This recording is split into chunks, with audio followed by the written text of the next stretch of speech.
YouTube channel learn with Hamza یعقوب میں خوش آمدید۔ آج ہم بات کر رہے ہیں سن تزو کی مشہور کتاب جنگ کا فن یعنی دی آرٹ آف وار پر۔ یہ اس سلسلے کا پہلا حصہ ہے۔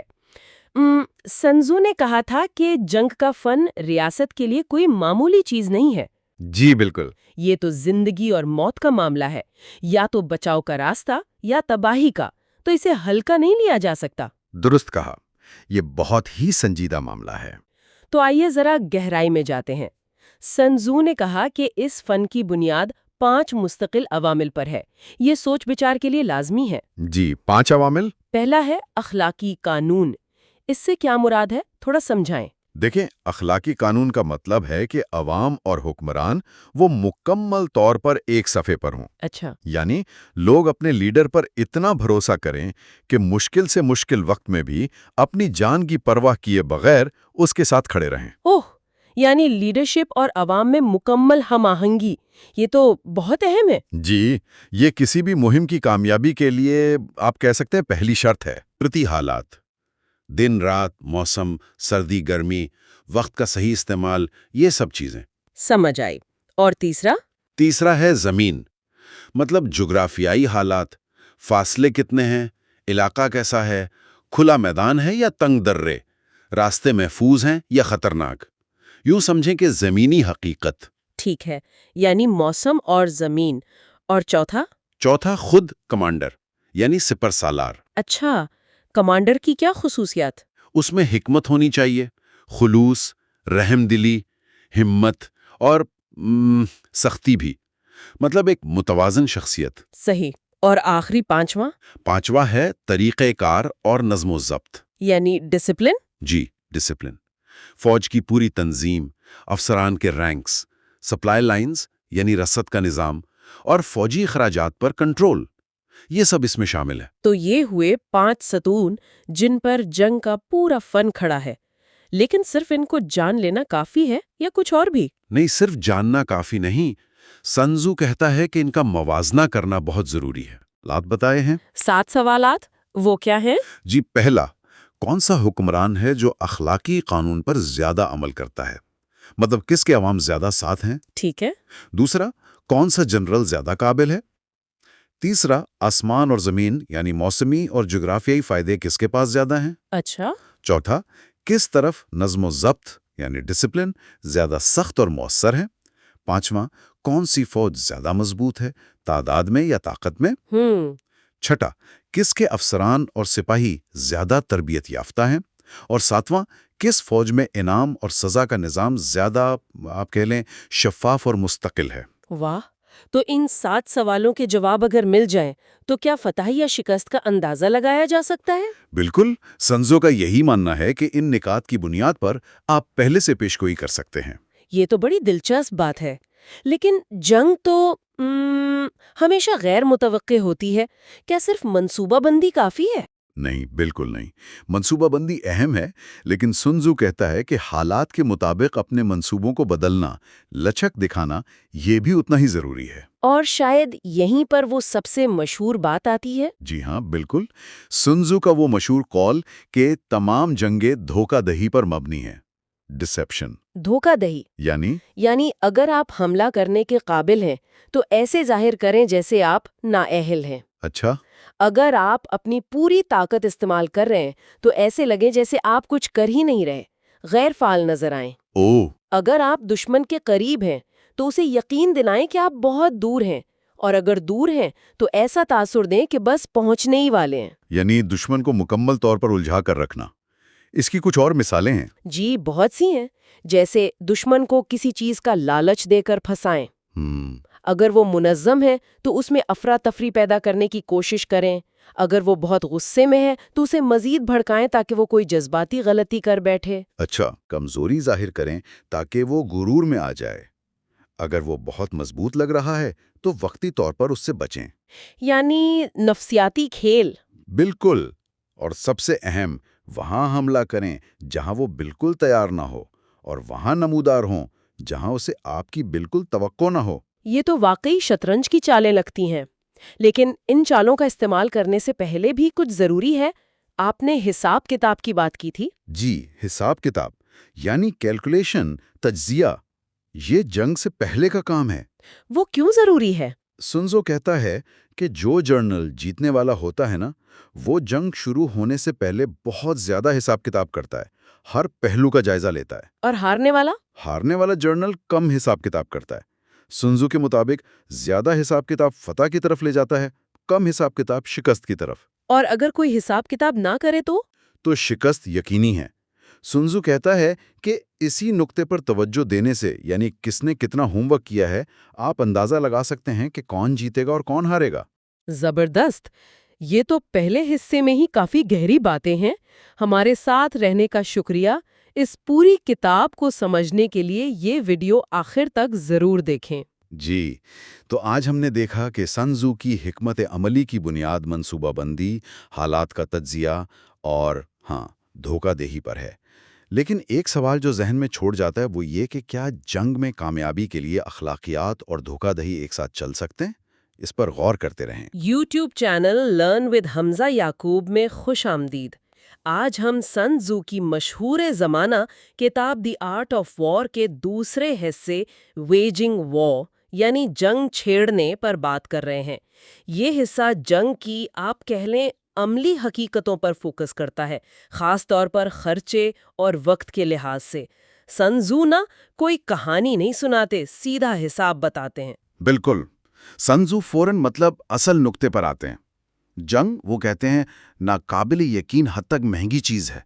وہ حساب لگاتے ہیں کہ 1,00,000 سپاہی، ہزاروں رتھ، جو سمجھیں اس زمانے کے ٹینک تھے، بنانے اور رکھنے میں بہت خرچہ آتا تھا، اور پھر سینکڑوں میل دور تک سامان پہنچانا۔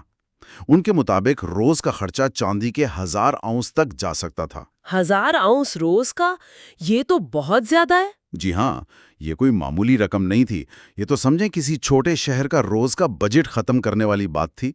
یہ جنگ کی معاشی حقیقت کا ایک بڑا سخت قسم کا تجزیہ ہے۔ اچھا، تو آئیے اس نقطے کو تھوڑا اور کھولتے ہیں۔ سن تزو فوراً لمبی جنگوں کے خطرات بتاتے ہیں۔ ان کے مطابق اگر لڑائی لمبی ہو جائے تو کیا ہوتا ہے؟ دیکھیں، نتائج بہت خراب ہوتے ہیں۔ ہتھیار جو ہیں وہ مسلسل استعمال سے کند ہو جاتے ہیں، سپاہیوں کا جو شروع کا جوش ہوتا ہے نا وہ ٹھنڈا پڑ جاتا ہے، تھکن غالب آ جاتی ہے، اور اگر کسی شہر کا محاصرہ کر لیا جو اکثر مہینوں چلتا تھا تو حملہ کرنے والی فوج کی اپنی طاقت ختم ہونے لگتی ہے، اور سب سے بڑھ کر یہ لمبی مہمات ریاست کے خزانے پر وہ ناقابل برداشت بوجھ ڈالتی ہیں۔ سنجو کا مشاہدہ بہت گہرا ہے۔ وہ کہتے ہیں کہ جب آپ کے ہتھیار بیکار ہو جائیں، حوصلے پست ہوں، طاقت ختم ہو اور خزانہ خالی، تو یہ کمزوری آپ کے دشمنوں کو یا حتیٰ کہ جو موقع پرست اتحادی ہیں ان کو بھی حملہ کرنے کی دعوت دیتی ہے۔ انہوں نے ایک بڑی زبردست بات کہی ہے کہ جنگ میں احمقانہ جلد بازی تو شاید دیکھی گئی ہو، لیکن کسی قوم نے لمبی جنگ سے کبھی فائدہ نہیں اٹھایا۔ جنگ کو لمبا کرنا عقل مندی نہیں، یہ تباہی ہے۔ یہ واقعی ایک اہم نقطہ ہے۔ سن تزو یہ بھی کہتے ہیں، اور یہ بات مجھے تھوڑی حیران کن لگی، کہ صرف وہی شخص جنگ کے اصل نقصانات کو سمجھتا ہے جو اسے مؤثر طریقے سے یعنی منافع بخش طریقے سے لڑنا جانتا ہو۔ اس کا کیا مطلب ہوا عملی طور پر؟ ہاں، یہ بظاہر تھوڑا عجیب لگتا ہے، لیکن اس کا مطلب یہ ہے کہ جو جنگ کی بھاری قیمت کو سمجھتا ہے نا، وہی کوشش کرے گا کہ اسے کم سے کم نقصان کے ساتھ اور جلد از جلد جیتا جائے۔ منافع بخش سے مراد صرف پیسہ کمانا نہیں ہے، مطلب یہ ہے کہ کم سے کم وسائل خرچ ہوں، کم سے کم وقت لگے اور فتح فیصلہ کن ہو۔ اس کے لیے کارکردگی اور وسائل کا ذہین استعمال وہ لازمی ہے۔ ایک ماہر جنرل سن تزو کہتے ہیں، بار بار نئی بھرتیاں نہیں کرتا، نہ ہی اپنی سپلائی کی گاڑیاں بار بار بھر کر بھیجتا ہے۔ جنگ کا سامان اپنے ملک سے لائیں، لیکن خوراک اور دوسری ضرورتیں وہ دشمن کے علاقے سے پوری کریں۔ اچھا، دشمن سے سامان لینا، یہ کتنا ضروری ہے؟ یہ تو لگتا ہے سن تزو کی حکمت عملی کا ایک مرکزی نقطہ ہے۔ جی، یہ انتہائی اہم ہے۔ سن تزو کا حساب ہے کہ دشمن کی رسد سے بھری ایک گاڑی اپنی 20 گاڑیوں کے برابر ہے، جو آپ کو اپنے ملک سے لانی پڑتی ہیں۔ اس سے نہ صرف آپ کی ریاست پر بوجھ کم ہوتا ہے جو اتنی دور فوج کو پال رہی ہے، بلکہ یہ عوام کو بھی غربت سے بچاتا ہے۔ دیکھیں، فوج کی موجودگی سے مقامی طور پر قیمتیں بڑھ جاتی ہیں، اور یہ مہنگائی عوام کی جمع پونجی ختم کر دیتی ہے۔ سنزو کا اندازہ ہے کہ جنگ کی وجہ سے لوگوں کے گھروں کا سامان بک جاتا ہے اور ان کی آمدنی کا تقریباً 30% حصہ وہ جی اور یہ صرف خوراک کا معاملہ نہیں، ریاست کے اپنے وسائل جیسے ٹوٹے ہوئے رتھ، زخمی گھوڑے، زرہ بکتر، تیر، کمان، نیزے، ڈھالیں، ان سب کی مرمت یا تبدیلی پر جو خرچ آتا ہے وہ حکومت کی کل آمدنی کا 40% تک کھا سکتا ہے۔ 40%؟ ہاں، یعنی جنگ ریاست کی آمدنی کا تقریباً 1/3 سے 40% حصہ نگل جاتی تھی۔ یہ کسی بھی معیشت کے لیے تباہ کن ہے۔ اسی لیے ایک سمجھدار جنرل دشمن کے وسائل پر قبضہ کرنے کو ترجیح دیتا ہے۔ یہ معاشی اور فوجی حکمت عملی تو بہت واضح ہے، لیکن اس سارے دباؤ کا فوجیوں کی نفسیات پر کیا اثر ہوتا ہے؟ سن تزو اس انسانی پہلو کو کیسے دیکھتے ہیں؟ سنزو اس سے اچھی طرح واقف تھے۔ وہ جانتے تھے کہ یہ معاشی دباؤ سیدھا سپاہیوں کے لڑنے کے عزم پر اثر ڈالتا ہے، اسی لیے وہ جنگی نفسیات پر بھی زور دیتے ہیں۔ وہ فوجیوں کو دشمن کے خلاف لڑنے کے لیے آپ کہیں غصہ دلانے یا جوش دلانے کی بات کرتے ہیں، کیونکہ جذبات ایک بہت طاقتور چیز ہیں۔ ساتھ ہی وہ کامیابی پر انعام دینے کی اہمیت پر بھی زور دیتے ہیں۔ اچھا، انعام دینا کیوں ضروری ہے؟ حوصلہ افزائی کے لیے، مثال کے طور پر رتھوں کی لڑائی میں اگر 10 یا زیادہ رتھ دشمن سے چھین لیے جائیں تو جنہوں نے پہلا رتھ پکڑا انہیں خاص انعام ملنا چاہیے۔ اس سے بہادری کو فروغ ملتا ہے۔ پھر دشمن کے جھنڈے اتار کر اپنے جھنڈے لگا دیں اور ان رتھوں کو اپنی فوج میں شامل کر لیں۔ جو سپاہی پکڑے جائیں ان کے ساتھ بھی سختی نہ کریں، نرمی برتیں اور انہیں اپنی فوج کا حصہ بننے کی ترغیب دیں۔ سن تزو اسے کہتے ہیں فتح کیے گئے دشمن کو اپنی طاقت بڑھانے کے لیے استعمال کرنا۔ یہ بھی وسائل بڑھانے کا ایک طریقہ ہے۔ تو اگر ہم اس پورے باب کا خلاصہ کریں تو مرکزی پیغام کیا ہے جو سن تزو دینا چاہ رہے ہیں؟ بنیادی پیغام یہ ہے کہ جنگ کا اصل مقصد تیز اور فیصلہ کن فتح ہونا چاہیے، لمبی بغیر نتیجے والی مہمات نہیں۔ جنگ شروع کرنا شاید آسان ہو، لیکن اسے کامیابی سے ختم کرنا وہ اصل فن ہے۔ جنگی رہنما یعنی جنرل وہ قوم کی تقدیر کا امین ہوتا ہے، اسی کے فیصلوں پر قوم کا امن یا خطرہ منحصر ہوتا ہے۔ لہٰذا جنگ کو ہلکا نہیں لینا چاہیے، یہ بہت سنجیدہ، مہنگا اور خطرناک کام ہے جسے صرف انتہائی احتیاط اور سمجھداری سے ہی کرنا چاہیے۔ آج ہم نے دیکھا کہ سن تزو کے مطابق جنگ ایک مہنگا سودا ہے جس میں رفتار بہت اہم ہے۔ لمبی جنگیں وسائل، حوصلے اور آخر کار ریاست کو ہی کھا جاتی ہیں۔ دشمن کے وسائل کا استعمال اور فوجیوں کی نفسیات کو سمجھنا ایک کامیاب جنرل کی نشانیاں ہیں۔ جی، اور ایک آخری سوچ جو شاید غور طلب ہے۔ آج کے دور میں جہاں جنگ کی نوعیت بدل گئی ہے، ٹیکنالوجی ہے، عالمی معیشت ہے، سائبر جنگیں ہیں، کیا سن تزو کے یہ 2000 سال پرانے اصول جنگی اخراجات پر، مہم کی لمبائی پر، وسائل کے استعمال پر، کیا یہ آج بھی اتنے ہی متعلقہ ہیں یا انہیں آج کے حالات کے مطابق مطلب ایک نئی تشریح کی ضرورت ہے؟ ہمارے ساتھ رہنے کا شکریہ۔ پوری کتاب کو سمجھنے کے لیے آخر تک ضرور دیکھیں۔ YouTube channel learn with Hamza یعقوب میں خوش آمدید۔ آج ہم سن تزو کی مشہور زمانہ کتاب دی آرٹ آف وار کے ایک بہت ہی اہم باب پر بات کرنے والے ہیں۔ یہ ہے تیسرا حصہ، حکمت عملی سے حملہ یعنی اٹیک بائی اسٹریٹجم۔ اس پر آج گہرائی سے گفتگو کریں گے۔ جی بالکل، یہ باب آپ کہہ سکتے ہیں جنگی حکمت عملی کا نچوڑ ہے۔ سن تزو یہاں بتاتے ہیں کہ اصل لڑائی مطلب میدان میں خون بہائے بغیر یا کم سے کم نقصان سے کیسے جیتا جائے۔ مقصد یہ سمجھنا ہے کہ فتح کا سب سے دانشمندانہ اور مؤثر طریقہ کیا ہو سکتا ہے۔ اچھا، اور یہ جو تصور ہے بغیر لڑے جیتنا کا، یہ بڑا دلچسپ لگتا ہے۔ سن تزو باب شروع ہی اس بات سے کرتے ہیں کہ دشمن کے ملک کو تباہ کرنے سے بہتر ہے اسے سالم یعنی برقرار حالت میں حاصل کیا جائے۔ جی ہاں، اور یہ صرف وسائل بچانے کی بات نہیں ہے، اگرچہ وہ بھی اہم ہے۔ تو پھر کیا ہے؟ دیکھیں، تباہی سے لمبی دشمنی پیدا ہوتی ہے۔ سالم حاصل کرنے کا مطلب ہے آپ نے صرف جنگ نہیں جیتی، آپ نے مستقبل کے لیے ایک طرح کا اثاثہ بھی حاصل کیا ہے، علاقہ ہو یا لوگ۔ اسی لیے سن تزو کہتے ہیں اصل کمال ہر جنگ جیتنا نہیں ہے، اصل کمال تو یہ ہے کہ آپ لڑے بغیر دشمن کی ہمت توڑ دیں، اس کی مزاحمت ختم کر دیں۔ اچھا، تو اگر لڑائی اور تباہی سے بچنا ہے تو پھر حکمت عملی کی ترتیب کیا ہونی چاہیے؟ سن تزو کیا مشورہ دیتے ہیں؟ کون سا قدم پہلے اٹھائیں؟ سن تزو ایک واضح درجہ بندی بتاتے ہیں۔ سب سے اعلیٰ، سب سے بہترین حکمت عملی ہے دشمن کے منصوبوں پر حملہ کرنا، مطلب ان کو بننے ہی نہ دینا یا شروع میں ہی ناکام بنا دینا۔ اچھا، یعنی ان کے پلانز فیل کر دینا۔ بالکل۔ اگر یہ نہ ہو سکے تو دوسرا بہترین قدم ہے دشمن کے اتحادیوں کو توڑنا یا اس کی فوجوں کو اکٹھا ہونے سے روکنا۔ صحیح۔ تیسرے نمبر پر آتا ہے میدان میں دشمن کی فوج پر حملہ کرنا، اور سب سے آخر میں جسے سن تزو بدترین حکمت عملی کہتے ہیں وہ ہے شہروں کا محاصرہ کرنا۔ محاصرہ؟ بدترین؟ یہ بات تھوڑی حیران کن ہے۔ عام طور پر تو لگتا ہے کہ شہر گھیر لینا ایک بڑا مؤثر قدم ہے۔ جی لگتا ہے، لیکن سن تزو کے نزدیک یہ بہت مہنگا سودا ہے۔ اس میں وقت لگتا ہے، بے تحاشا وسائل خرچ ہوتے ہیں، جانیں جاتی ہیں، مہینوں سالوں لگ سکتے ہیں اور فوج تھک جاتی ہے۔ رسد کا مسئلہ الگ، کامیابی بھی یقینی نہیں۔ تو ایک ماہر لیڈر، ایک قابل جنرل ان لمبی اور تباہ کن کاروائیوں سے بچتا ہے۔ تو وہ کیا کرتا ہے؟ وہ بغیر لڑائی کے دشمن کو جھکاتا ہے، بغیر محاصرے کے شہر فتح کرتا ہے، کم سے کم وقت میں اپنی ذہانت اور حکمت عملی سے دشمن کی طاقت ختم کر دیتا ہے۔ اصل میں یہی ہے حکمت عملی سے حملہ۔ یعنی یہ دماغ کا کھیل زیادہ ہے، طاقت کا کم؟ طاقت کا کردار تو ہے، لیکن ذہانت کے ساتھ۔ سن تزو بہت عملی انسان تھے۔ وہ کہتے ہیں کہ آپ کی حکمت عملی آپ کی اور دشمن کی طاقت کے موازنے پر منحصر ہونی چاہیے۔ اچھا، وہ کیسے؟ وہ کہتے ہیں اگر آپ 10 گنا زیادہ طاقتور ہیں تو دشمن کو گھیر لیں، 5 گنا ہے تو سیدھا حملہ کریں، اگر دگنی طاقت ہے تو فوج کو تقسیم کر کے مختلف طرف سے دباؤ ڈالیں، اور اگر طاقت برابر ہو یا کم؟ تو پھر لڑائی کی تیاری رکھیں مگر بہتر موقع کا انتظار کریں، یا پھر براہ راست ٹکراؤں سے بچیں۔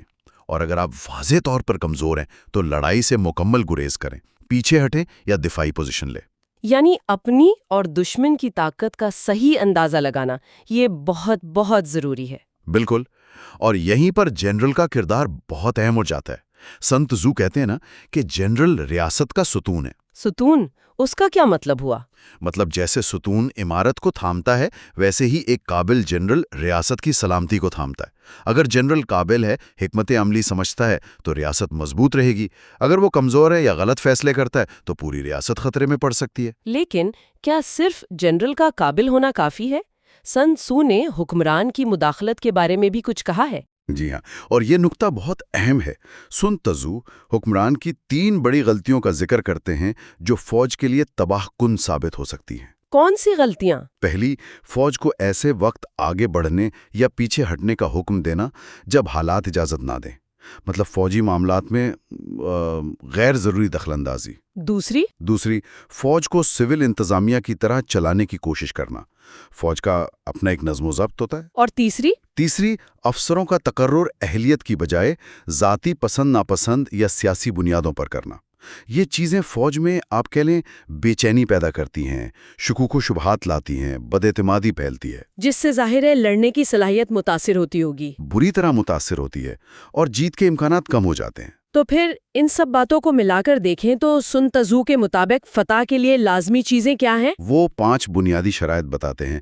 اول، یہ جاننا کہ کب لڑنا ہے اور کب نہیں، یعنی صحیح وقت کا انتخاب۔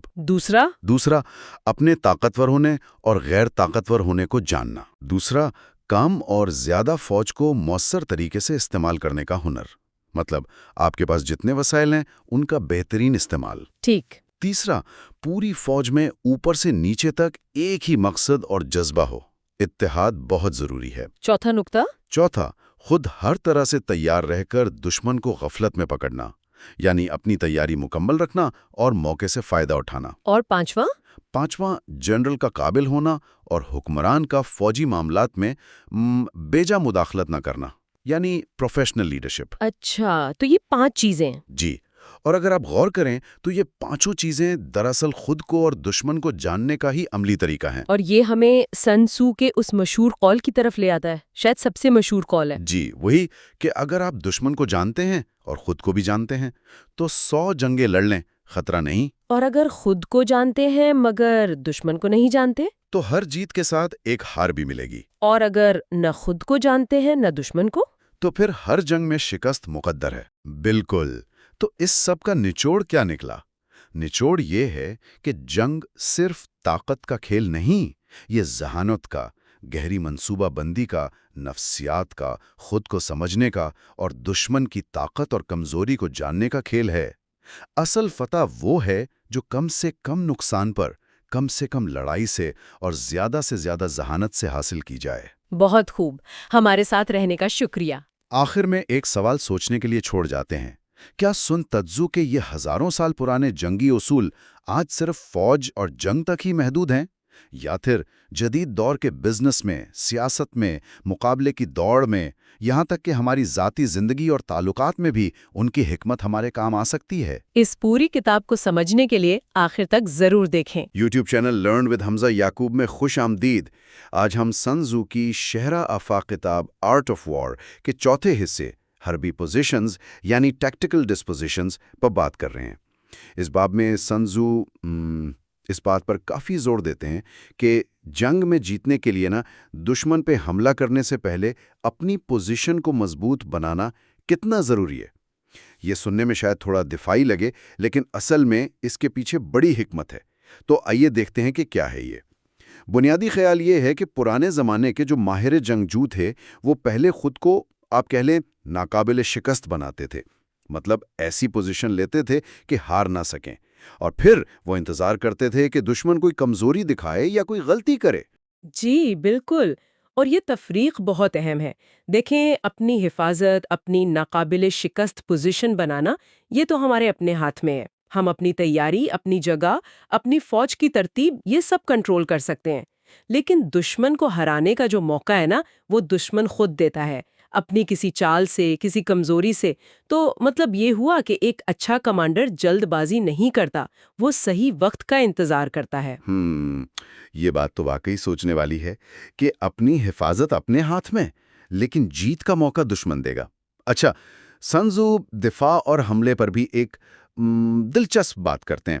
وہ کہتے ہیں دفاع کرنے والا زمین میں چھپ جاتا ہے، حملہ آور آسمان سے اترتا ہے۔ اس سے کیا مراد ہے؟ جی، اس کا مطلب ہے کہ دونوں کاموں کے لیے غیر معمولی مہارت چاہیے۔ دفاع میں کمال یہ ہے کہ آپ اتنے محفوظ ہوں، اتنے پوشیدہ کہ دشمن آپ کو نقصان پہنچا ہی نہ سکے، جیسے زمین کی گہرائیوں میں کوئی محفوظ ہو۔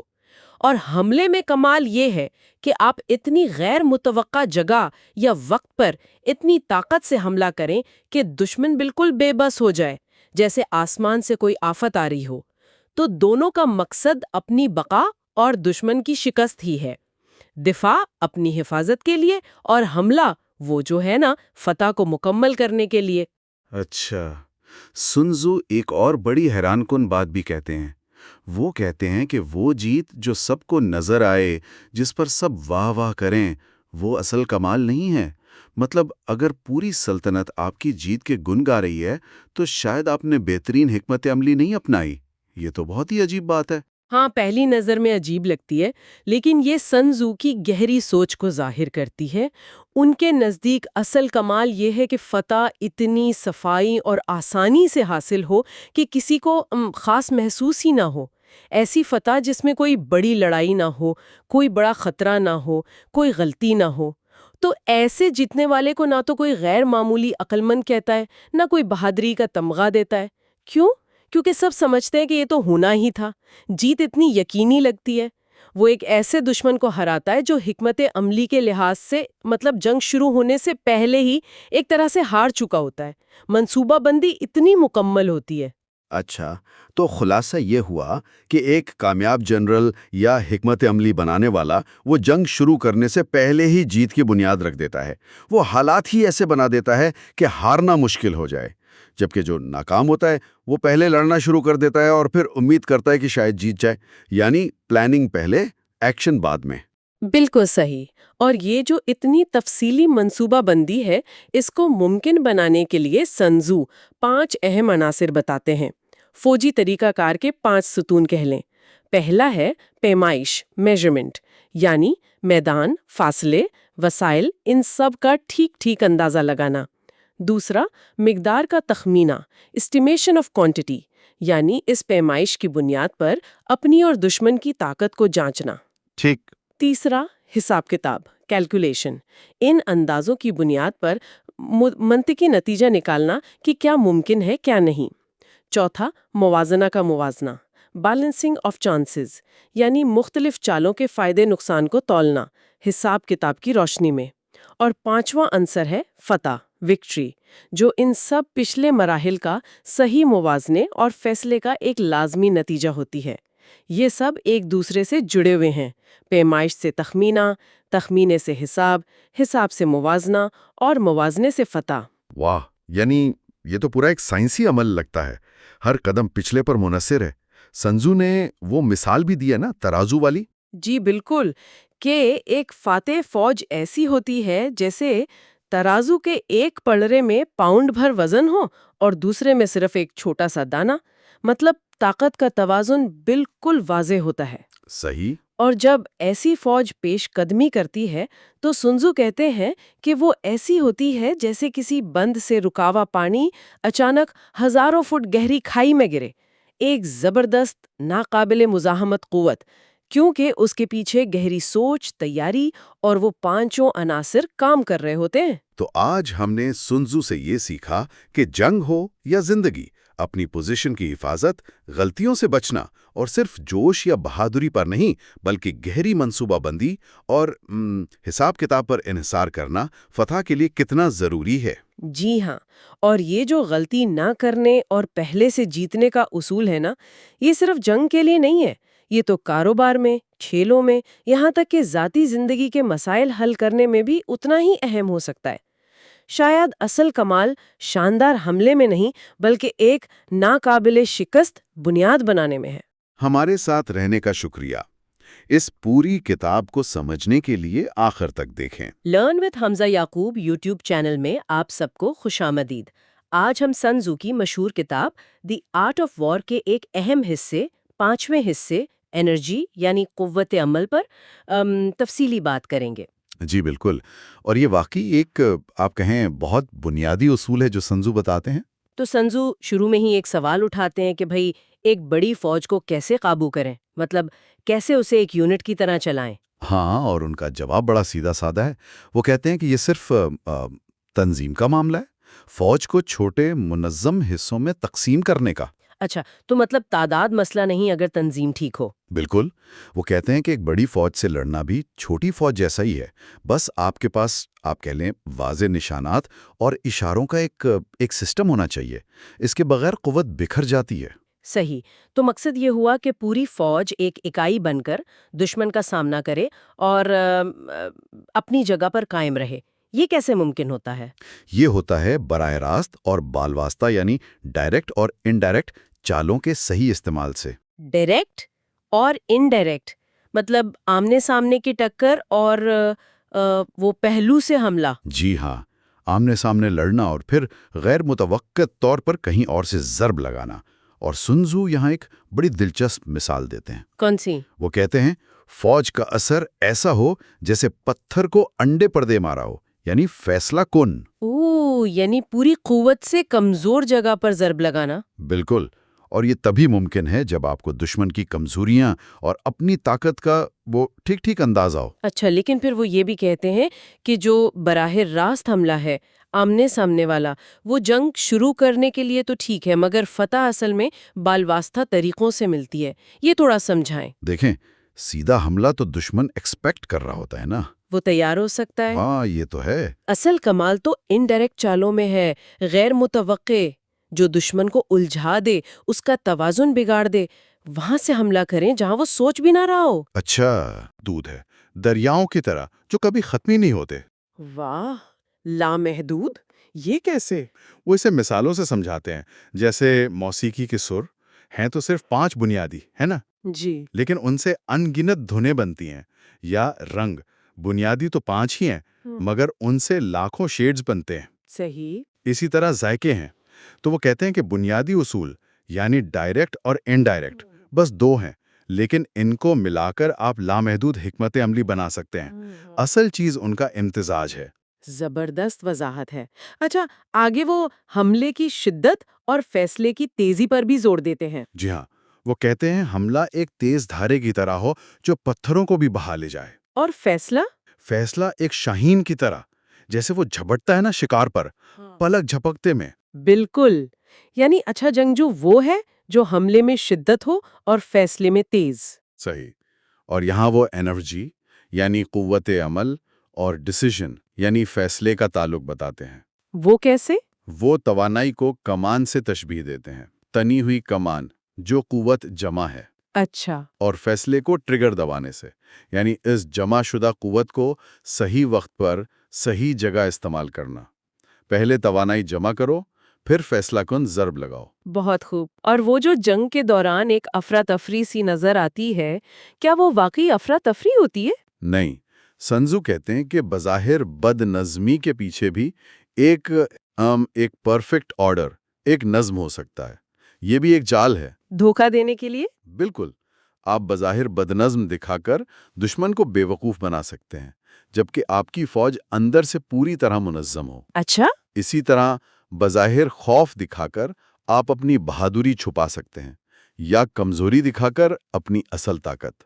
یہ سب وہ فوج کی صحیح تقسیم، چھپی ہوئی توانائی اور حکمت عملی سے ممکن ہے۔ تو یہ صرف لڑائی نہیں، یہ تو دماغی کھیل بھی ہے۔ یقیناً، جو کمانڈر دشمن کو حرکت میں رکھنے کا ماہر ہے نا، وہ ایسی صورتحال بناتا ہے جسے دشمن غلط سمجھتا ہے۔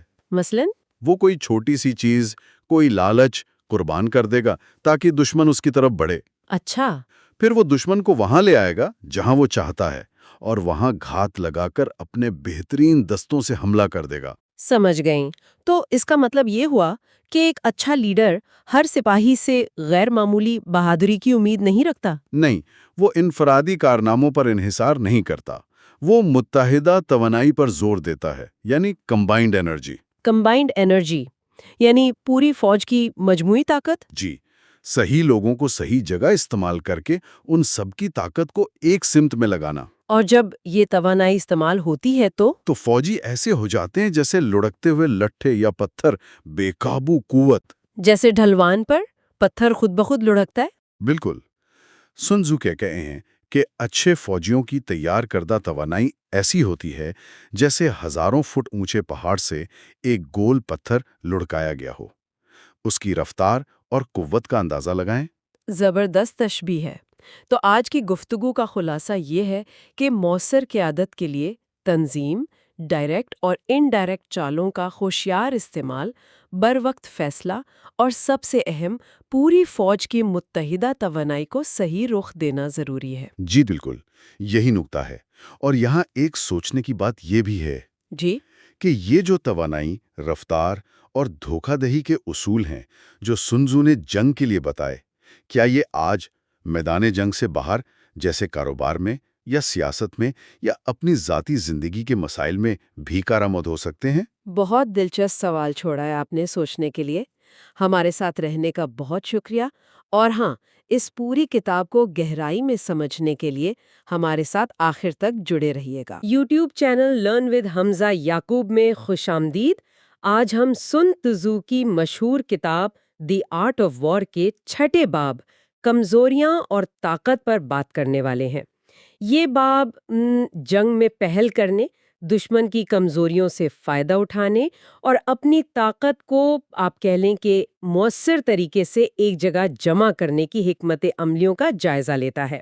بنیادی خیال یہ ہے کہ جنگ میں پہل کرنے والا کنٹرول میں رہتا ہے، جبکہ جو رد عمل دیتا ہے وہ اکثر تھکاوٹ اور دباؤ کا شکار ہو جاتا ہے۔ جی بالکل، یہ باب ہمیں سکھاتا ہے کہ جنگ صرف آپ سمجھیں طاقت کا کھیل نہیں ہے، بلکہ یہ ذہانت، وقت شناسی اور وہ نفسیاتی برتری کا بھی نام ہے۔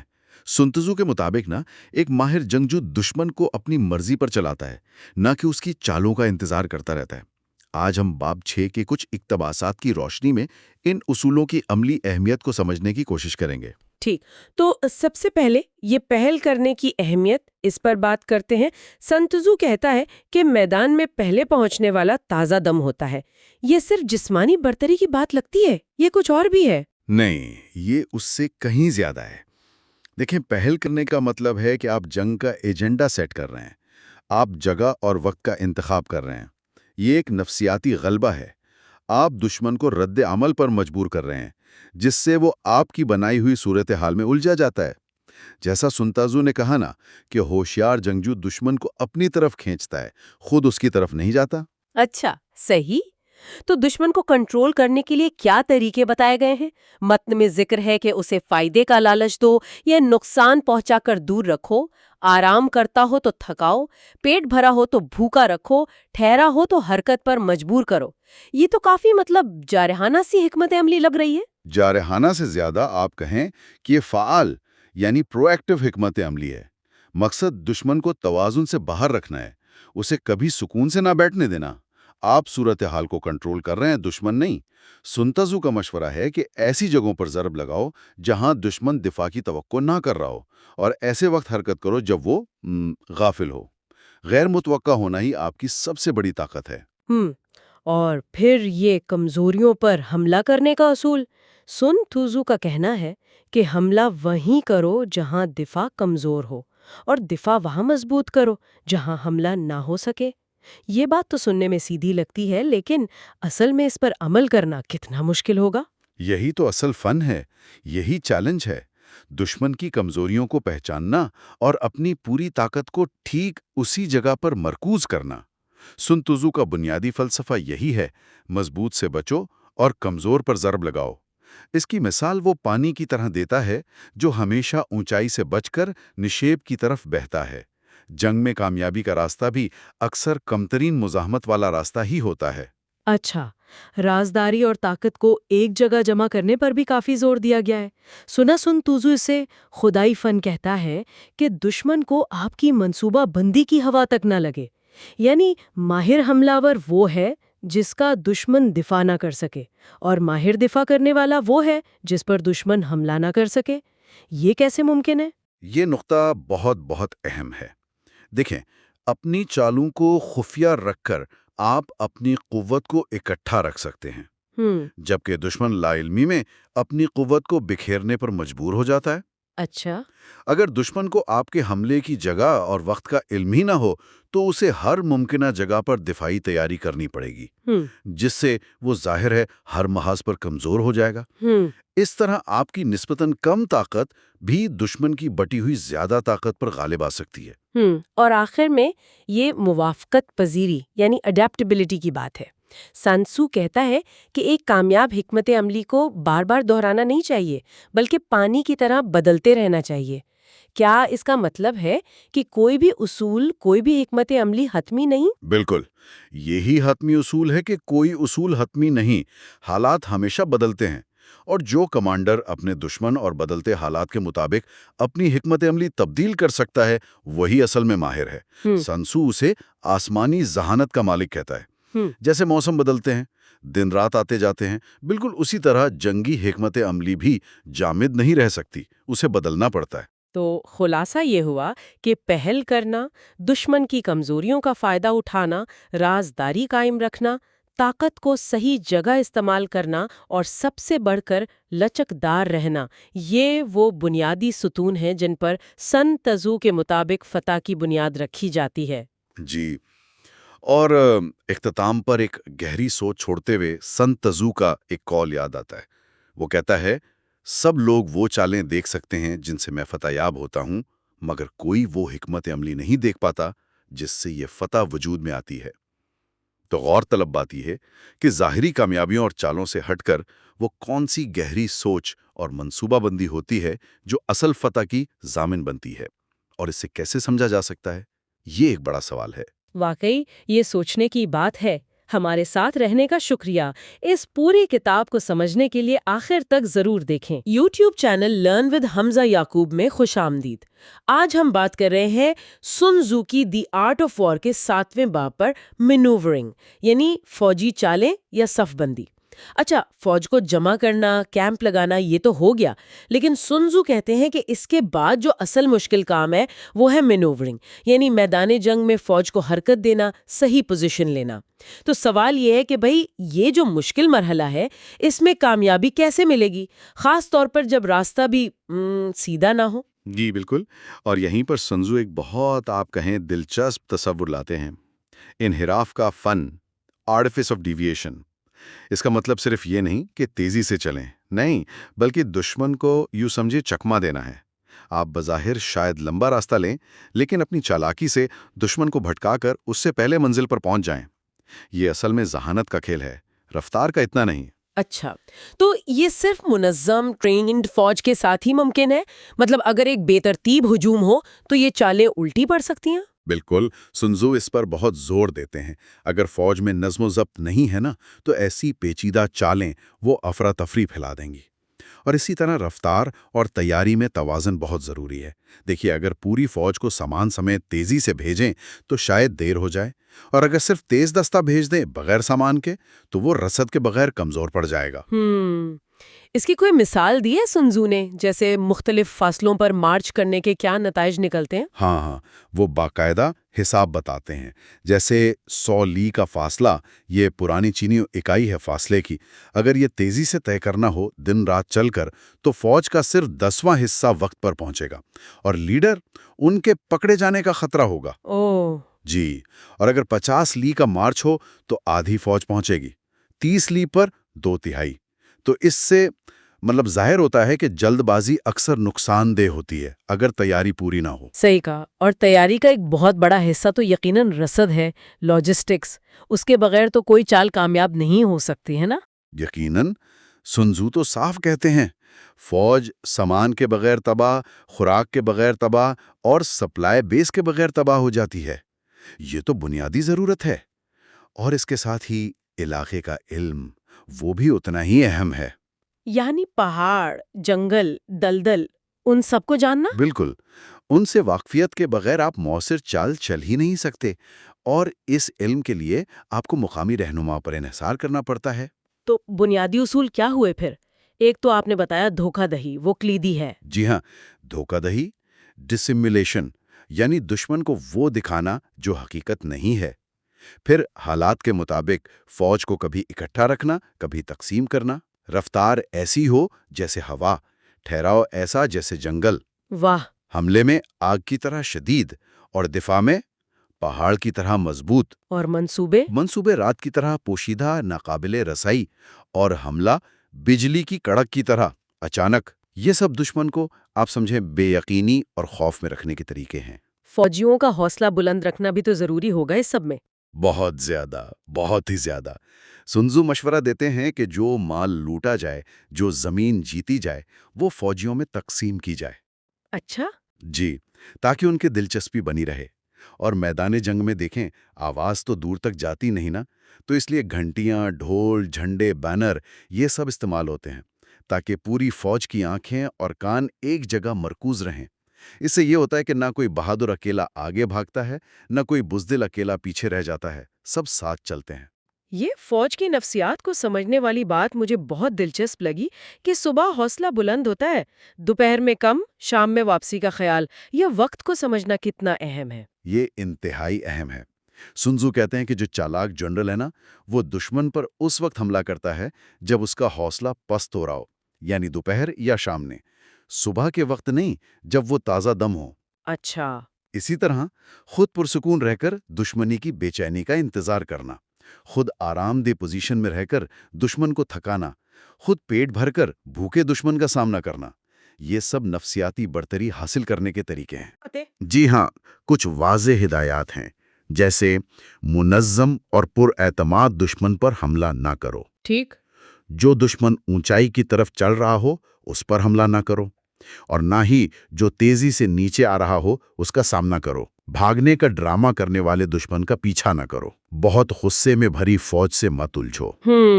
اور دشمن اگر کوئی لالچ دے اسے قبول نہ کرو۔ جو فوج اپنے گھر واپس جا رہی ہو اسے مت چھیڑو۔ اگر دشمن کو گھیر لو تو بھاگنے کا ایک راستہ ضرور چھوڑو، تاکہ وہ مایوس ہو کر آخری دم تک نہ لڑیں۔ اور مایوس دشمن پر وہ کہتے ہیں زیادہ دباؤ مت ڈالو۔ زبردست۔ تو خلاصہ یہ ہے کہ فتح اس کی ہے جو یہ انحراف کا فن سیکھ لے، جو حالات کو اپنے حق میں موڑنا جانتا ہو۔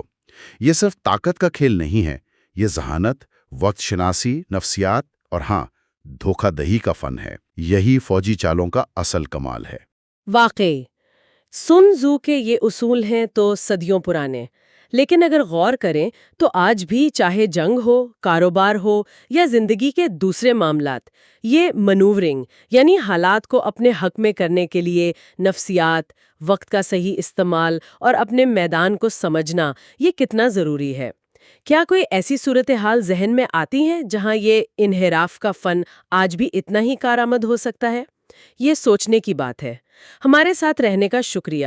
اس پوری کتاب کو سمجھنے کے لیے آخر تک ضرور دیکھیں۔ YouTube channel learn with Hamza یعقوب میں خوش آمدید۔ آج ہم سن تزو کی مشہور کتاب جنگ کا فن یعنی دی آرٹ آف وار اس کے 8ویں باب پر بات کریں گے۔ باب کا نام ہے حکمت عملی میں تبدیلیاں، ویریشنز ان ٹیکٹکس۔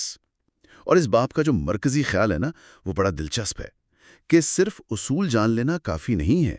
اصل کمال تو یہ ہے کہ آپ بدلتے حالات کے ساتھ اپنی حکمت عملی، اپنی اسٹریٹجی کیسے بدلتے ہیں۔ تو آئیے دیکھتے ہیں سن تزو اس بارے میں کیا کہتے ہیں۔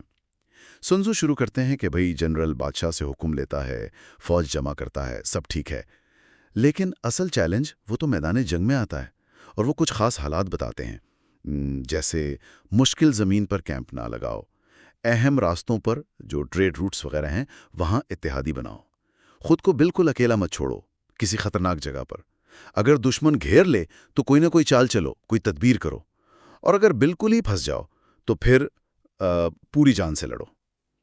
یہ تو بڑی پریکٹیکل باتیں لگ رہی ہیں۔ بالکل، اور یہ ساری باتیں اصل میں لچک پذیری یعنی فلیکسیبلٹی کی اہمیت دکھا رہی ہیں۔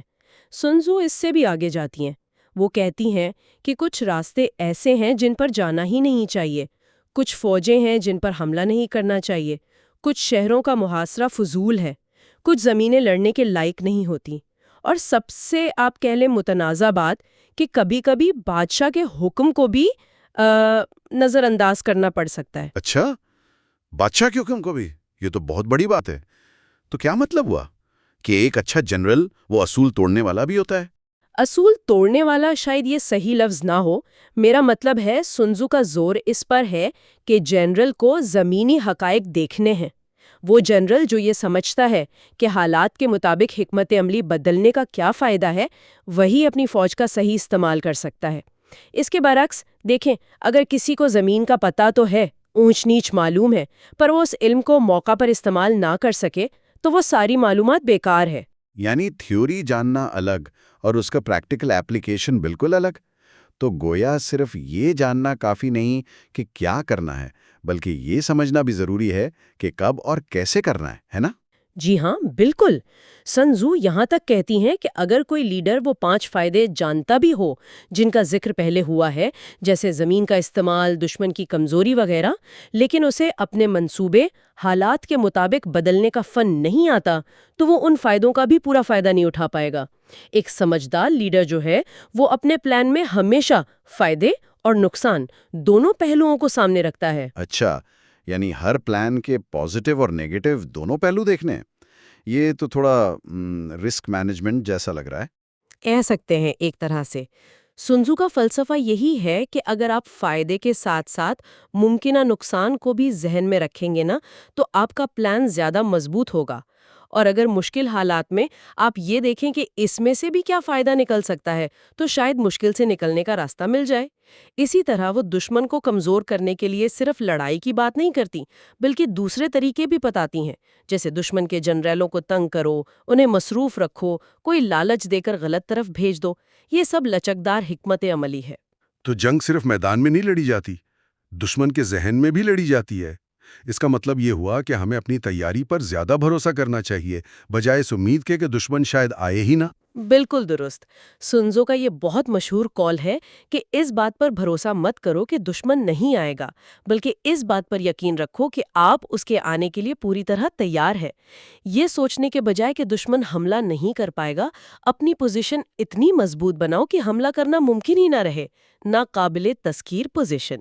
صحیح، یہ تو ہوئی حکمت عملی کی۔ اب باب کے آخر میں سن تزو نے جنرل کی 5 خطرناک خامیوں کا بھی ذکر کیا ہے جو پوری مہم تباہ کر سکتی ہیں۔ وہ کیا ہیں؟ جی، یہ بہت اہم نقطہ ہے۔ سن تزو 5 مہلک غلطیاں بتاتی ہیں۔ پہلی ہے لاپرواہی یا ریکلیسنس، جو بس تباہی لاتی ہے کیونکہ اس میں خطرات کو دیکھا ہی نہیں جاتا۔ دوسری ہے بزدلی، کاورڈس، جس کا انجام ظاہر ہے دشمن کے ہاتھوں گرفتاری ہے۔ تیسری جلد بازی کا غصہ یعنی ہیسٹی ٹیمپر، جسے ذرا سی بات پر، توہین پر بھڑکایا جا سکتا ہے، پھر وہ جذباتی فیصلے کرتا ہے۔ چوتھی ہے عزت کا بہت نازک احساس، یعنی ذرا سی بے عزتی یا شرمندگی کا ڈر جو غلط فیصلوں پر مجبور کر دے۔ اور پانچویں اپنے سپاہیوں کے لیے حد سے زیادہ فکر، جو جنرل کو مشکل لیکن ضروری فیصلے کرنے سے روکتی ہے اور وہ ہر وقت پریشان رہتا ہے۔ یہ تو واقعی بڑی سنگین خامیاں ہیں۔ کیا سنزو ان کے نتائج پر بھی کچھ کہتی ہیں؟ ہاں، وہ بالکل واضح کہتی ہیں کہ جب فوج ہار جاتی ہے اور لیڈر مارا جاتا ہے تو وجہ ہمیشہ ان 5 خامیوں میں سے ہی کوئی ایک ہوتی ہے۔ اس لیے ان پر غور کرنا، سوچنا بہت ضروری ہے۔ یہ خامیاں اصل میں لچک پذیری کے راستے میں رکاوٹ ہیں۔ ہر خامی لیڈر کو حالات کے مطابق ڈھلنے سے روکتی ہے، جو اس پورے باب کا آپ کہہ لیں نچوڑ ہے۔ تو خلاصہ یہ نکلا کہ چاہے جنگ ہو یا زندگی، حالات تو بدلتے رہتے ہیں۔ کامیاب ولی ہے جو نہ صرف اصول جانتا ہو بلکہ ان اصولوں کو وقت اور حالات کے مطابق استعمال کرنا، بدلنا اور ہاں، کبھی کبھی شاید نظر انداز کرنا بھی جانتا ہو، اور ساتھ ہی اپنی کمزوریوں کو بھی پہچانتا ہو۔ بالکل۔ اور یہاں سوچنے کی بات یہ ہے کہ کیا یہ 5 خامیاں صرف فوجی جرنیلوں کے لیے ہیں، یا پھر یہ کاروبار میں، سیاست میں، یہاں تک کہ ہماری اپنی ذاتی زندگیوں میں بھی اتنی ہی خطرناک ہو سکتی ہیں۔ ہمارے ساتھ رہنے کا شکریہ۔ اس پوری کتاب کو سمجھنے کے لیے آخر تک ضرور دیکھیں۔ السلام علیکم، YouTube channel learn with Hamza یعقوب میں خوش آمدید۔ آج ہم سن تزو کی مشہور کتاب آرٹ آف وار کے ایک اہم حصے پر بات کریں گے۔ نواں حصہ، فوج کی پیش قدمی۔ جی بالکل، یہ حصہ بہت عملی ہے۔ ہاں، اس میں فوج کو کیسے حرکت دینی ہے، کہاں ٹھہرانا ہے، علاقے کا استعمال کیسے کرنا ہے، اور دشمن کے اشاروں کو کیسے سمجھنا ہے۔ بالکل، سن تزو یہاں صرف چالیں نہیں بتا رہا، بلکہ ایک مکمل سوچ دے رہا ہے کہ میدان جنگ میں ارد گرد کے ماحول اور دشمن کو کیسے پڑھنا ہے۔ تو آئیے شروع کرتے ہیں پڑاؤ ڈالنے اور علاقے کی حکمت عملی سے۔ سن تزو کہتا ہے پہاڑوں سے تیزی سے گزریں، وادیوں کے قریب رہیں، اونچی جگہ، دھوپ والی جگہ پر پڑاؤ ڈالیں۔ اس کی کیا خاص وجہ ہے؟ اچھا دیکھیں، اونچائی کا تو ظاہر ہے دفاعی فائدہ ہے، آپ کو بہتر نظارہ ملتا ہے۔ ہاں وہ تو ہے۔ اور دھوپ والی جگہ، وہ فوجیوں کی صحت اور مرال یعنی حوصلے کے لیے اہم ہے۔ نم اور ٹھنڈی جگہوں پر بیماریاں، وہ سب مسائل ہو سکتے ہیں۔ اور اگر دشمن دریا پار کر رہا ہو تو انتظار کریں آدھی فوج کے گزرنے کا۔ یہ تھوڑا رسکی نہیں؟ ہاں، سننے میں شاید لگے، لیکن اصل میں یہ دشمن کو اس کی سب سے کمزور حالت میں پکڑنے کا طریقہ ہے۔ اچھا، کیسے؟ جب فوج دریا پار کر رہی ہوتی ہے، وہ بٹی ہوئی ہوتی ہے، غیر منظم ہوتی ہے۔ آدھی فوج پار کر لے تب حملہ کریں تو نہ وہ پوری طرح لڑ پائیں گے، نہ آسانی سے پیچھے ہٹ سکیں گے۔ یہ تو گہری چال ہے۔ اور خود دریا سے دور رہنا؟ وہ اس لیے تاکہ آپ کی پشت محفوظ رہے، آپ خود دریا میں نہ پھنسیں، دشمن کو مشکل میں ڈالیں، خود اس سے بچیں۔ سمجھ گیا۔ اچھا، پھر وہ نمکین دلدلوں اور میدانی علاقوں کی بات کرتا ہے۔ دلدلوں سے جلدی نکلو، میدان میں بلند زمین دائیں اور پیچھے ہو۔ جی، یہ سب علاقے کو سمجھنے کی باتیں ہیں۔ سن تزو بار بار کہتا ہے علاقے کو اپنا ساتھی بناؤ۔ اور کچھ علاقے تو ایسے ہیں جن سے بالکل بچنے کو کہا ہے، جیسے وہ چٹانیں، گھنی جھاڑیاں، دلدل۔ ہاں بالکل، ان سے خود بچنا ہے، اور اس سے بھی بہتر حکمت عملی یہ ہے کہ دشمن کو ان کی طرف دھکیل دیا جائے۔ واہ، یعنی علاقائی دشمن بن جائے۔ بالکل۔ اب آتے ہیں اس دلچسپ حصے پر، دشمن کے اشاروں کو سمجھنا۔ سن تزو کہتا ہے دشمن کے عمل سے اس کی نیت جانو۔ جیسے اگر دشمن قریب اور خاموش ہے تو وہ پورے اعتماد ہے۔ جی، یہ ایک طرح سے نفسیاتی پڑھائی ہے۔ خاموشی اکثر طاقت کی نشانی ہوتی ہے، وہ اپنی پوزیشن پر مطمئن ہے۔ اور اگر وہ دور سے للکار رہا ہو تو شاید وہ چاہتا ہے کہ آپ آگے بڑھیں، اس کی طرف آئیں۔ ہو سکتا ہے کوئی جال ہو،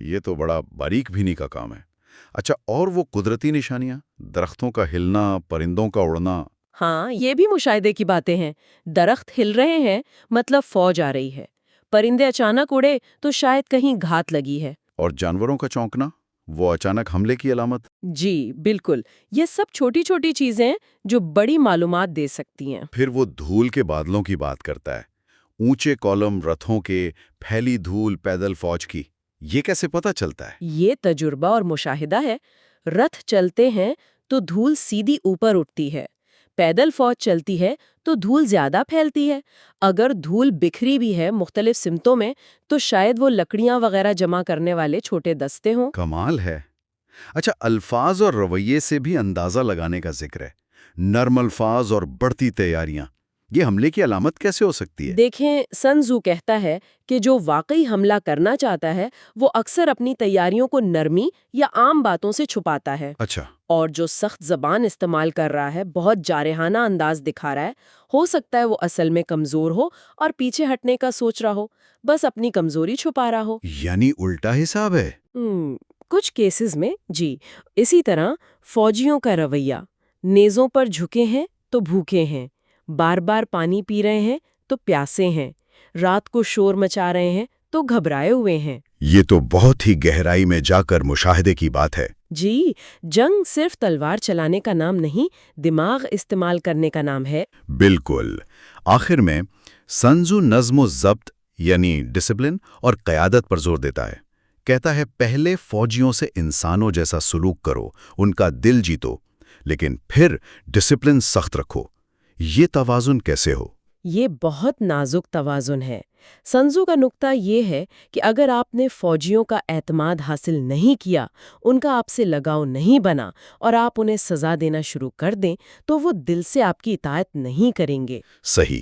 لیکن دوسری طرف اگر آپ نے ان کا دل جیت لیا، وہ آپ کو پسند کرنے لگے، مگر آپ نے قانونوں اور سزاؤں کو سختی سے نافذ نہ کیا، تو پھر وہ فوج بیکار ہو جائے گی، وہ ڈسپلن کے بغیر لڑ نہیں پائیں گے۔ تو مطلب اعتماد بھی ضروری ہے اور سختی بھی۔ وہ ہے جو اپنے آدمیوں کا خیال بھی رکھتا ہے، ان پر اعتماد بھی ظاہر کرتا ہے، لیکن ساتھ ہی یہ بھی یقینی بناتا ہے کہ اس کے حکم پر حرف بحرف عمل ہو، تبھی کامیابی ملتی ہے۔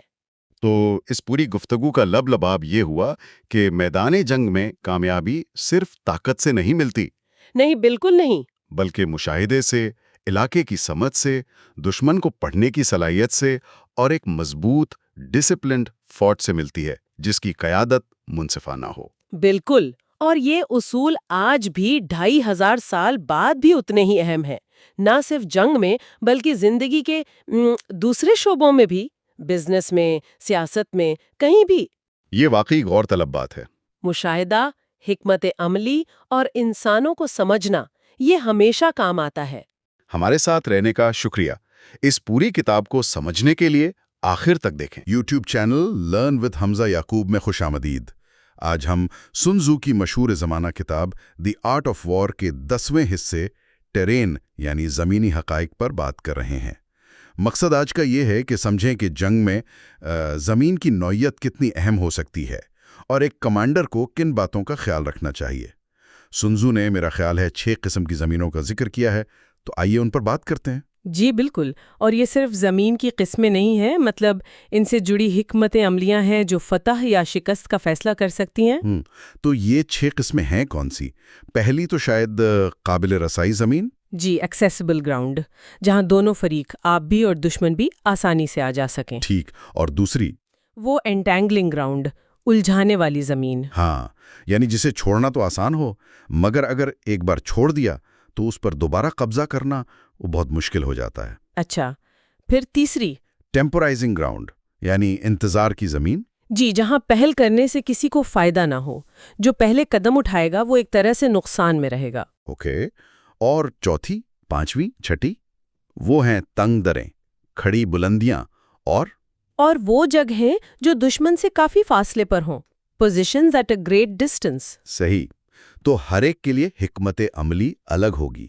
جیسے قابل رسائی زمین پر کیا کرنا چاہیے؟ وہاں سن تزو کہتا ہے کہ دشمن سے پہلے پہنچ کر اونچی اور دھوپ والی جگہوں پر قبضہ کریں اور سب سے اہم اپنی سپلائی لائنز محفوظ بنائیں۔ ٹھیک، اور تنگ دروں کا کیا؟ وہ تو ہمیشہ سے اہم رہے ہیں۔ یقیناً اگر آپ پہلے پہنچ گئے تو مضبوطی سے پہرا لگائیں اور دشمن کا انتظار کریں، لیکن اگر دشمن پہلے سے وہاں موجود ہے اور اس کا پہرا مضبوط ہے تو حملہ کرنے سے گریز کریں۔ ہاں، مگر اگر پہرا کمزور لگے تب حملہ کر سکتے ہیں، لیکن بہت احتیاط سے۔ سمجھ گیا۔ تو یہ تو ہوئی زمین کی بات، لیکن سنزو یہ بھی کہتا ہے نا کہ صرف زمین نہیں، جنرل کی اپنی غلطیاں بھی تباہی لا سکتی ہیں، وہ 6 آفات۔ جی بالکل، اور یہ جیسا آپ نے کہا قدرتی نہیں، یہ لیڈرشپ کی غلطیاں ہیں۔ فلائٹ یعنی فرار، انسبارڈینیشن یعنی نافرمانی، کولیپس یعنی تباہی، روئن یعنی بربادی، ڈس آرگنائزیشن بد نظمی، اور راؤٹ یعنی شکست فاش، بری طرح ہارنا۔ ان کی وجوہات کیا بتاتا ہے سنزو؟ جیسے نافرمانی کب ہوتی ہے؟ نافرمانی تب ہوتی ہے جب سپاہی اپنے آفیسروں سے زیادہ مضبوط ہو جائیں یا سرکش ہو جائیں، آفیسروں کا کنٹرول نہ رہے۔ اور کولیپس یعنی تباہی؟ وہ اس کے برعکس ہے، جب افسر سپاہیوں پر بہت زیادہ سخت ہوں، مطلب سپاہی خوفزدہ ہوں۔ اچھا، اور روئن بربادی؟ بربادی تب آتی ہے جب کوئی سینئر افسر شاید غصے میں آ کر یا کسی ذاتی وجہ سے کمانڈر ان چیف کے حکم کے بغیر ہی جنگ چھیڑ دے۔ یعنی جذبات میں آ کر۔ اور بدنظمی، ڈس آرگنائزیشن؟ وہ تب ہوتی ہے جب جنرل خود کمزور ہو، احکامات واضح نہ ہوں، ذمہ داریاں ٹھیک سے نہ بانٹی گئی ہوں، فوج کی ترتیب میں ہی نقص ہو۔ گویا ساری ذمہ داری آخر میں جنرل پر ہی آتی ہے۔ سنزو کہتا ہے کہ زمین تو بہترین اتحادی ہے، مگر اصل کمال تو جنرل کا ہے۔ جی، جو دشمن کا اندازہ لگا سکے، فتح کے عوامل کو قابو میں رکھے اور مشکلات، فاصلے، ان سب کا حساب کتاب رکھے۔ جو یہ جانتا ہے اور عمل کرتا ہے وہ جیتے گا، جو نہیں جانتا یا عمل نہیں کرتا وہ ہارے گا۔ بالکل، یہاں تک کہ سنزو نے یہ بھی کہا ہے کہ اگر فتح یقینی لگے تو حکمران منع بھی کرے تو لڑنا چاہیے، اور اگر شکست یقینی ہو تو حکمران کے کہنے پر بھی نہیں لڑنا چاہیے۔ یہ جنرل کی اپنی سمجھ بوجھ اور فیصلے کی اہمیت ہے۔ یہ تو بڑی اہم بات ہے۔ اچھا، سپاہیوں کے ساتھ سلوک پر بھی کچھ کہا ہے؟ ہاں، وہ کہتا ہے کہ انہیں اپنے بچوں کی طرح سمجھو، ان سے پیار کرو تو وہ گہری وادیوں میں بھی آپ کا ساتھ دیں گے، مشکل میں کام آئیں گے۔ لیکن صرف پیار کافی نہیں؟ نہیں، بالکل نہیں، ساتھ میں اختیار بھی قائم رکھنا ہے، احکامات کی پابندی کروانی ہے، ورنہ وہ بگڑے ہوئے بچوں کی طرح ناکارہ ہو جائیں گے۔ تو مطلب توازن ضروری ہے۔ جی بالکل، اور ایک آخری نقطہ جو بہت اہم ہے، سنزو کہتا ہے کہ فتح کے لیے صرف دشمن کو جاننا یا صرف اپنی حالت جاننا کافی نہیں ہے۔ اچھا؟ وہ کہتا ہے کہ اگر آپ کو پتا ہے کہ دشمن حملے کے لیے تیار ہے، آپ کے سپاہی بھی تیار ہیں، لیکن آپ کو یہ نہیں معلوم کہ جس زمین پر لڑنا ہے وہ موزوں نہیں ہے، تو آپ ابھی فتح سے آدھے راستے پر ہیں۔ یعنی مکمل فتح کے لیے تینوں چیزیں جاننا ضروری ہیں، دشمن، خود کو اور زمین کو بھی، جسے وہ ہیون اینڈ ارتھ کہتا ہے۔ بالکل، جو تجربہ کار کمانڈر ہوتا ہے نا، وہ حرکت میں آنے کے بعد الجھتا نہیں اور پڑاؤ ڈالنے کے بعد مشکل میں نہیں پڑتا۔ کیوں؟ کیونکہ وہ یہ سب پہلے سے جانتا ہے۔ Know this enemy، know yourself, know the ground, know the weather, تب فتح مکمل ہوگی۔ تو خلاصہ یہ ہوا کہ جنگی حکمت عملی میں زمین کی اہمیت اپنی جگہ، لیکن قیادت کی خوبیاں، دشمن اور اپنی فوج کا صحیح اندازہ اور حالات کے مطابق فیصلے کرنا، یہ سب مل کر ہی فتح کو ممکن بناتے ہیں۔ جی ہاں، اور یہ اصول شاید صرف میدان جنگ تک محدود نہیں، زندگی کے دوسرے معاملات میں بھی تو ہمیں اپنی زمین یعنی حالات، اپنے دشمن یعنی چیلنجز اور اپنی فوج یعنی صلاحیتوں کو سمجھنا ہوتا ہے نا؟ بالکل صحیح کہا۔ یہ ایک وسیع تناظر فراہم کرتا ہے۔ ہمارے ساتھ رہنے کا شکریہ۔ یہ پوری کتاب سمجھنے کے لیے آخر تک دیکھیں۔ السلام علیکم اور learn with Hamza Yaqoob YouTube channel میں خوش آمدید۔ آج ہم سن تزو کی مشہور زمانہ کتاب دی آرٹ آف وار کے 11ویں باب یعنی 9 قسم کی زمینیں یا The 9 Situations پر بات کرنے والے ہیں۔ جی، اور یہ باب بہت دلچسپ ہے کیونکہ یہ صرف آپ کہہ لیں زمین کے ٹکڑوں کی بات نہیں ہے۔ اچھا؟ ہاں، یہ دراصل مختلف فوجی حالات مطلب اسٹریٹجک صورتحال اور ان سے نمٹنے کے طریقوں کے بارے میں ہے۔ سن تزو نے زمین کو ایک استعارے کے طور پر استعمال کیا ہے۔ ٹھیک، تو ہمارے پاس اس باب کا اقتباس بھی ہے، اور آج ہم گہرائی میں جا کر ان 9 حالتوں یا زمینوں اور ان کے لیے سن تزو کی حکمت عملیوں کو سمجھنے کی کوشش کریں گے۔ بالکل۔ تو پھر یہ 9 قسم کی زمینیں کون کون سی ہیں جن کا سن تزو ذکر کرتے ہیں؟ سب سے پہلے ہے منتشر زمین۔ منتشر زمین؟ جی، یعنی ڈسپرسو گراؤنڈ۔ یہ وہ صورتحال ہے جب کوئی کمانڈر یا فوج اپنے ہی علاقے میں لڑ رہی ہو، رائٹ، گھر کے قریب۔ اچھا، پھر آتی ہے آسان زمین یعنی فیسائل گراؤنڈ، جب آپ دشمن کے علاقے میں داخل تو ہو گئے ہوں لیکن زیادہ اندر نہ گئے ہوں، شروع میں ہی ہوں۔ ٹھیک ہے، تیسری؟ وہ ہے متنازع زمین یا کنٹینشس گراؤنڈ۔ ایسی زمین جس پر قبضہ کرنا مطلب دونوں پارٹیوں کے لیے بہت فائدہ مند ہو، بڑی اسٹریٹجک اہمیت والی جگہ۔ سمجھ گیا۔ چوتھی؟ کھلی زمین یا اوپن گراؤنڈ، جہاں دونوں فوجیں آسانی سے آ جا سکیں، کوئی خاص رکاوٹ نہ ہو۔ اوکے، 5ویں نمبر پر؟ ملانے والی شاہراہوں کی زمین، انٹرسیکٹنگ ہائی ویز۔ یہ وہ جگہ ہے جو این یا زیادہ ریاستوں کو جوڑتی ہو، بہت اہم۔ سن تزو کہتے ہیں جو پہلے یہاں پہنچے اکثر اقتدار اسی کو ملتا ہے۔ یہ تو کافی اہم لگتی ہے۔ بہت زیادہ۔ چھٹی ہے سنگین زمین یا سیریس گراؤنڈ۔ سنگین مطلب جب فوج دشمن ملک کے بہت اندر تک گھس گئی ہو اور پیچھے کئی قلعے بند شہر چھوڑ آئی ہو، اب واپسی مشکل ہے۔ اوہ، یہ تو واقعی سنگین ہے۔ بالکل۔ 7ویں ہے مشکل زمین، ڈیفیکلٹ گراؤنڈ، جیسے پہاڑی جنگل، اونچے نیچے راستے، دلدلیں، جہاں سے گزرنا ہی ایک چیلنج ہو۔ ٹھیک۔ 8ویں؟ گھری ہوئی زمین یا ہیمڈ ان گراؤنڈ، ایسی جگہ جہاں آپ تنگ گھاٹیوں سے داخل ہوں اور واپسی کے راستے بھی بہت پیچیدہ اور تنگ ہوں۔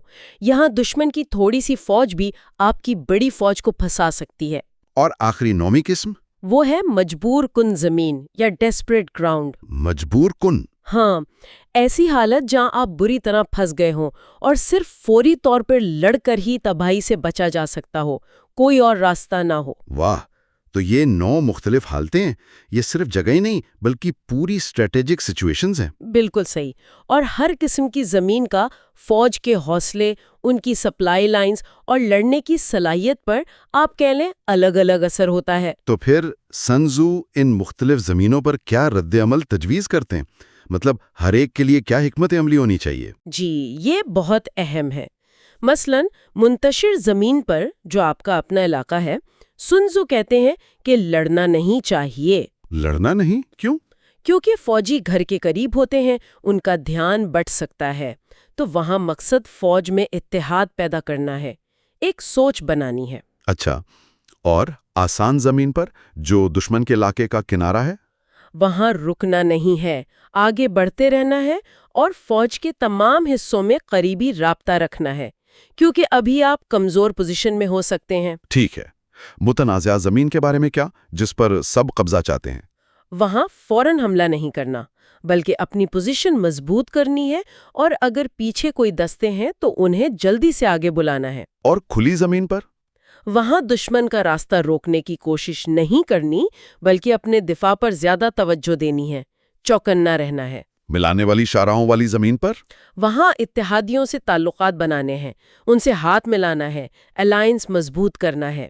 اور وہ خطرناک والی زمینیں جیسے سنگین زمین، جب آپ دشمن کے علاقے میں گہرے ہوں؟ وہاں سب سے اہم چیز رسد ہے، یعنی سپلائی۔ سن تزو تو لوٹ مار کا ذکر کرتے ہیں، لیکن اصل نقطہ یہ ہے کہ آپ کو اپنی سپلائی لائنز ہر حال میں جاری رکھنی ہے۔ ٹھیک۔ مشکل زمین پر، پہاڑوں، دلدلوں میں؟ وہاں بس چلتے رہنا ہے، رکنا نہیں ہے، مستقل آگے بڑھتے رہنا ہے۔ اور گھری ہوئی زمین میں، جہاں پھنسنے کا خطرہ ہو؟ وہاں کوئی نہ کوئی چال چلنی ہے۔ سن تزو اسٹریٹجم کا لفظ استعمال کرتے ہیں، شاید واپسی کے راستے بند کر کے دشمن کو دھوکہ دینا کہ آپ لڑنے مرنے پر تیار ہیں۔ اور آخر میں وہ مجبور کن زمین، جہاں لڑنے کے سوا چارہ نہیں۔ وہاں سن تزو کا مشورہ بہت واضح ہے، لڑو۔ بس لڑو؟ ہاں،